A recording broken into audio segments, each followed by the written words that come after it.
കൃഷ്ണ ഗുരുവായൂരപ്പ. നമുക്കിന്ന് ഭാഗവത കഥകളിൽ പ്രിയവ്രതൻ്റെയും അഗ്നിദ്രൻ്റെയും കഥ കേൾക്കാം. സ്വയംഭുവ മനുവിൻ്റെ പുത്രനായിരുന്നു പ്രിയവ്രതൻ. പ്രിയവ്രതൻ തൻ്റെ പേര് അന്വർത്ഥമാക്കും പോലെ വ്രതപ്രിയൻ തന്നെയായിരുന്നു. ഈശ്വരചിന്തയും ധ്യാനവുമൊക്കെയായി അദ്ദേഹം സമയം നീക്കി. എന്നാൽ പ്രിയവ്രതനെ രാജാവാക്കിയിട്ട് സ്വതന്ത്രനാവണമെന്നായിരുന്നു അച്ഛൻ സ്വയംഭുവ മനുവിൻ്റെ ആഗ്രഹം. പക്ഷേ മകൻ അതിന് തയ്യാറായില്ല. രാജ്യഭാരം ഏറ്റെടുത്താൽ സുഖലോലുപതയിൽപ്പെട്ട് ആധ്യാത്മിക ജീവിതം നശിക്കുമെന്ന് പ്രിയവ്രതൻ ഭയന്നു. ഈശ്വരീയ ചിന്തയിൽ നിന്നോ ആ ജീവിതത്തിൽ നിന്നോ അല്പം പോലും വ്യതിചലിക്കാൻ പ്രിയവ്രതന് ഇഷ്ടമുണ്ടായില്ല. അതു കാരണം സ്വയംഭുവ മനുവിൻ്റെ ആഗ്രഹത്തിന് പ്രിയവ്രതൻ എതിര് പറയേണ്ടി വന്നു. പ്രിയവ്രതൻ പറഞ്ഞു, സ്നേഹവാനായ എൻ്റെ അച്ഛൻ്റെ വാക്കുകൾക്ക് എതിര് പറയേണ്ടി വരുന്നതിൽ എനിക്ക് അതിയായ ദുഃഖമുണ്ട്. ഇതൊരു അനുസരണക്കേടല്ല. രാജ്യഭാരം ഏറ്റെടുത്ത് ഒരു നല്ല രാജാവായി വാഴാൻ എന്നെക്കൊണ്ടാവില്ലെന്ന് എനിക്ക് തോന്നുന്നു. മാത്രവുമല്ല, എൻ്റെ ഈശ്വരോപാസനയ്ക്ക് ഈ രാജപദവി തടസ്സമായി തീരുകയും ചെയ്യും. അതിനാൽ അച്ഛൻ എന്നോട് കനിവ് കാട്ടണം, ദയവായി പൊറുക്കണം. അച്ഛൻ്റെ ആഗ്രഹം നിറവേറ്റിത്തരാത്തതിൽ ഈ മകൻ അത്യധികം ദുഃഖിക്കുന്നു. പ്രിയവ്രതൻ്റെ വാക്കുകൾ സ്വയംഭുവ മനുവിനെ വല്ലാതെ വ്യസനിപ്പിച്ചു. എങ്കിലും അവൻ്റെ ആഗ്രഹവും ഉറച്ച മനസ്സും നല്ലതിന് വേണ്ടിയാണെന്നതോർത്തപ്പോൾ സന്തോഷവും തോന്നി. പ്രിയവ്രതൻ്റെ തീരുമാനം ബ്രഹ്മാവ് അറിയാനിടയായി. അദ്ദേഹം പ്രിയവ്രതൻ്റെ അടുത്തെത്തി. എന്നിട്ട് പറഞ്ഞു, മകനെ പ്രിയവ്രത, നിന്റെ തീരുമാനത്തെ ഞാൻ അഭിനന്ദിക്കുന്നു. സുഖഭോഗങ്ങൾ ഉപേക്ഷിച്ച് കഠിനമായ ജീവിതമാർഗത്തിലൂടെ ഈശ്വരപദം പ്രാപിക്കാനുള്ള നിന്റെ തീരുമാനം പ്രശംസനീയമാണ്. പക്ഷേ ഒരു കാര്യം നീ മനസ്സിലാക്കണം. ഓരോരുത്തർക്കും ഈശ്വരൻ ഓരോന്ന് നിശ്ചയിച്ചിട്ടുണ്ട്. ആ ഈശ്വരേച്ഛ ആർക്കും തടുക്കാവതല്ല. അതനുഭവിച്ചേ മതിയാവൂ. നീയാണെങ്കിൽ കഴിഞ്ഞ ജന്മത്തിൽ ഒട്ടേറെ പാപകർമ്മങ്ങൾ ചെയ്തിട്ടുമുണ്ട്. ആ പാപകർമ്മങ്ങളുടെ ഫലം അനുഭവിക്കാതെ നീ ആഗ്രഹിക്കുന്ന ഈശ്വരപദം പ്രാപിക്കാനാവില്ല. അതിനാൽ നീ നിന്റെ ഇഷ്ടങ്ങൾ ഉപേക്ഷിക്കേണ്ടി വരും. ഇഷ്ടങ്ങൾക്ക് പകരം ഇഷ്ടമില്ലാത്ത ജീവിതം നയിക്കേണ്ടി വരും. എങ്കിലേ മുജ്ജന്മ പാപത്തിൻ്റെ ശിക്ഷ അനുഭവിച്ച് തീരാനാവൂ. അതിനാൽ നീ നിന്റെ ഇഷ്ടം മാറ്റിവെച്ച് ഇഷ്ടമില്ലാത്ത ദാമ്പത്യ ജീവിതത്തിലേക്ക് മടങ്ങുക. ഈശ്വര ചിന്തയോടെ തന്നെ ഗൃഹസ്ഥാശ്രമ ജീവിതവും രാജ്യഭരണവും നടത്തുക. കാലക്രമത്തിൽ മുഴുവൻ സമയവും നിനക്ക് ഈശ്വരഭജനം ചെയ്യാനുള്ള അവസരം ലഭിക്കും. അതുവഴി നിനക്ക് ശ്രീഹരിയുടെ തൃപ്പാദങ്ങളിൽ എത്തുകയും ആവാം. ഇത്രയും പറഞ്ഞ് ബ്രഹ്മാവ് മുകളിലേക്ക് ഉയർന്നു ആകാശത്തിലെങ്ങോ മറഞ്ഞു. പ്രിയവ്രതൻ കൂപ്പുകൈയോടെ നിന്നു. ഒരു നിമിഷം പ്രിയവ്രതൻ എല്ലാം മറന്നു. ഞാൻ എന്താണ് കേൾക്കുന്നത്? ബ്രഹ്മദേവൻ്റെ നേരിട്ടുള്ള കൽപ്പനയാണ്. ഇനി എന്താണ് ചെയ്യുക?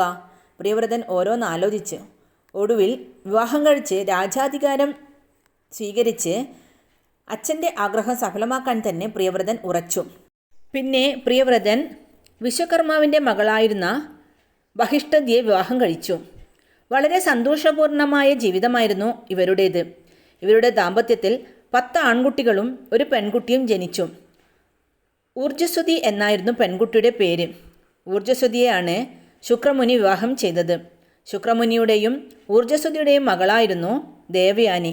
ദേവയാനിയെയാണ് യയാതി രാജാവ് വിവാഹം ചെയ്തത്. പ്രിയവ്രതൻ പുകൾപ്പെട്ട ഭരണാധികാരിയായി ഏറെക്കാലം രാജ്യം ഭരിച്ചു. പ്രജാക്ഷേമ തൽപരനും ധർമാചാരനിഷ്ഠനുമെന്ന് അദ്ദേഹം പേരുകേട്ടു. ലോകം മുഴുവൻ അദ്ദേഹം ചുറ്റിക്കറങ്ങി. സമുദ്രങ്ങളിൽ ഒറ്റപ്പെട്ടു പോയ ദ്വീപസമൂഹങ്ങളെപ്പോലും പ്രിയവ്രതൻ ഏറ്റെടുത്ത് ജനവാസയോഗ്യമാക്കി. ഇത്തരത്തിലുള്ള 7 ദ്വീപസമൂഹങ്ങൾ പ്രിയവ്രതൻ ദത്തെടുത്തു. എന്നിട്ട് 7 ആൺമക്കൾക്കായി അതിൻ്റെ അധികാരവും നൽകി. 10 ആൺമക്കളിൽ 3 പേർ മഹാവീരൻ, സവനൻ, കവി എന്നിവർ നേരത്തെ തന്നെ സന്യാസിമാരായി രാജകൊട്ടാരം ഉപേക്ഷിച്ചു പോയിരുന്നു. ഏറെക്കാലത്തെ രാജ്യഭരണത്തിനു ശേഷം പ്രിയവ്രതൻ മുഴുവൻ സമയവും വ്രതാനുഷ്ഠാനങ്ങൾക്കായി വിനിയോഗിച്ചു. ദീർഘകാലത്തെ തപസ്സിലൂടെ പ്രിയവ്രതൻ വൈകുണ്ഠം പ്രാപിച്ചു. ഇനി അഗ്നീന്ദ്രൻ്റെ കഥ കേൾക്കാം. പ്രിയവ്രതൻ്റെ മക്കളിൽ മൂത്തവനായിരുന്നു അഗ്നിദ്രൻ. ജംബൂദ്വീപിൻ്റെ ഭരണാധികാരിയായിരുന്നു അദ്ദേഹം. പ്രജകൾക്ക് ഏറെ പ്രിയപ്പെട്ടവനും ആദരണീയനുമായ രാജാവായിരുന്നു അഗ്നിദ്രൻ. അപരിഷ്കൃതരായ ദ്വീപവാസികൾക്കിടയിൽ സത്പേരുണ്ടാക്കുക ഒരു ഭരണാധികാരിയെ സംബന്ധിച്ചിടത്തോളം അത്ര എളുപ്പമുള്ള കാര്യമല്ല.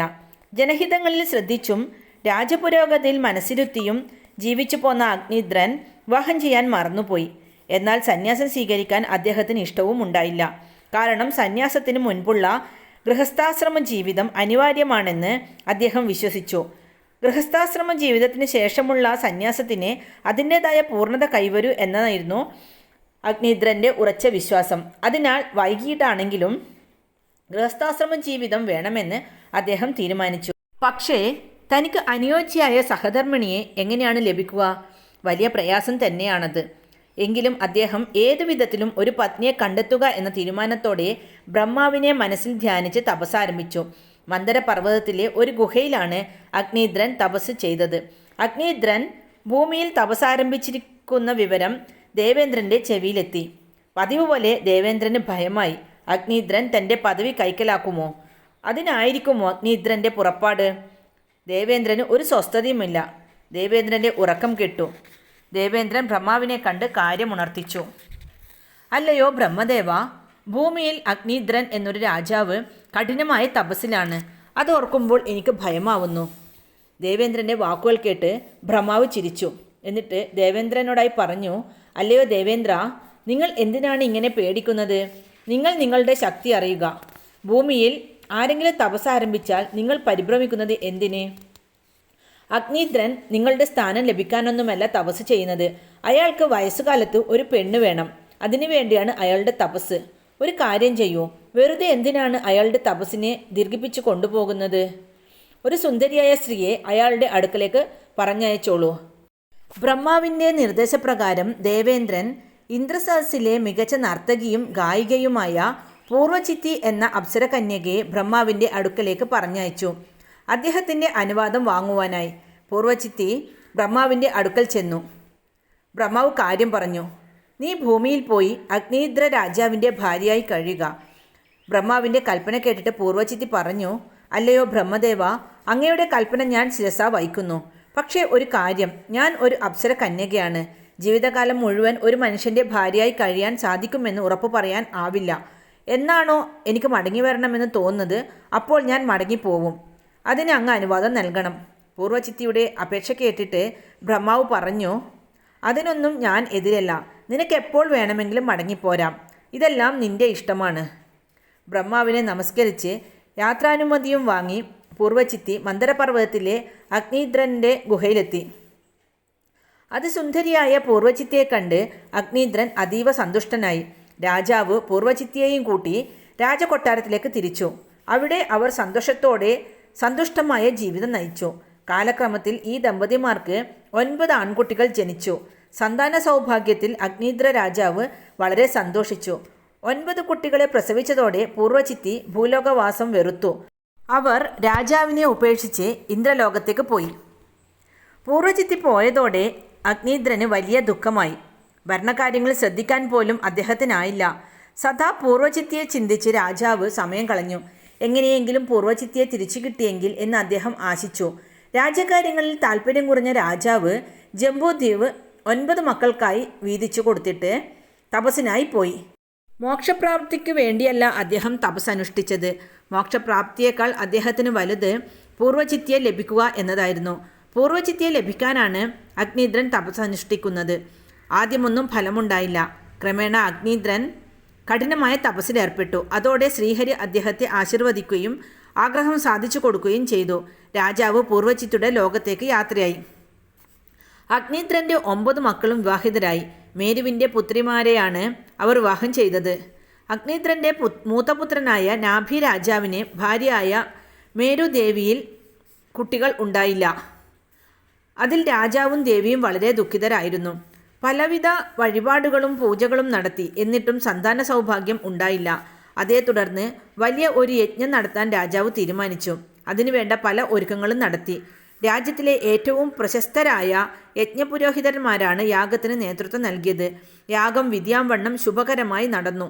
യാഗാവസാനത്തിൽ മുഖ്യപുരോഹിതന് ഒരു വെളിപാടുണ്ടായി. അദ്ദേഹം പറഞ്ഞു, ഈ ദമ്പതിമാർക്ക് ശ്രീവിഷ്ണുദേവൻ്റെ അംശാവതാരമായി ഒരു കുട്ടി ജനിക്കും.